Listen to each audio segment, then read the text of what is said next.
Hello, everyone. Welcome again to Behind the Mic. I'm Gary Laubach, along with Mike Joseph. And once again, we're going to head to Massachusetts this week for a big ball game as we're back in the Patriot League, taking on the Crusaders of Holy Cross. Lafayette right now at the top of the Patriot League with a 1-0 record. A couple of other teams are up there along with them. But obviously, it's a whole brand new season, Mike, and I think that's the message that the coaching staff will send to their players.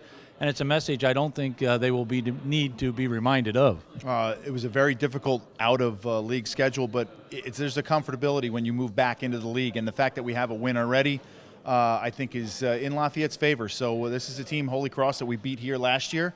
They have a freshman quarterback. They give up a lot of yardage and points on defense, so it's going to be a very competitive game. The whole league is buzzing about the Holy Cross quarterback, Peter Poulios. He is just a freshman. He has won Rookie of the Week 5 consecutive weeks, and that is a record in the Patriot League.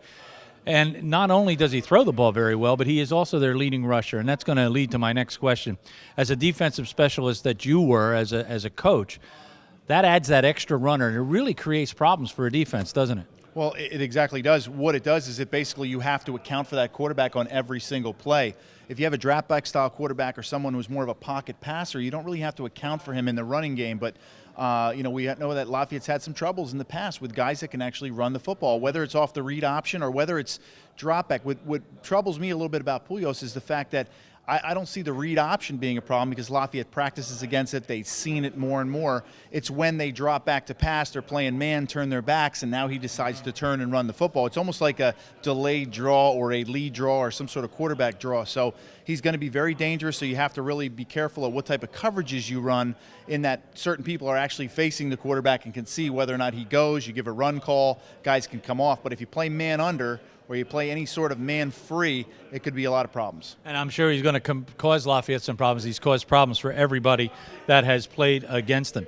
But defensively, it looks like they do give up some points, and we're not quite sure yet who our quarterback is going to be, but hopefully we can finally finish drives. We've had problems finishing drives all year. Yeah, we've moved the ball between the 20s. You and I have really kind of raved about how they've done that, and they've run the football. And Ross Sherman seems to have a little edge to him right now, and this is a team, Holy Cross, who gives up over 180 yards rushing a game, over 260 yards passing a game. So for Lafayette, run the football. I think they're going to have to do that, and Mark Ross has a tendency to go off against Holy Cross, so I can see Mark Ross, if you take quick note, the corners for Holy Cross are smaller, 5'9", 6 foot.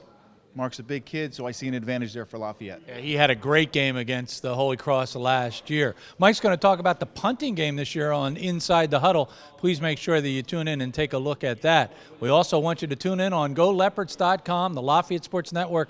On the internet, we'll have the Holy Cross football game for you at 1 o'clock. Mike and I will be there. You're invited to join us. That is Behind the Mic for this week. Thanks for staying with us.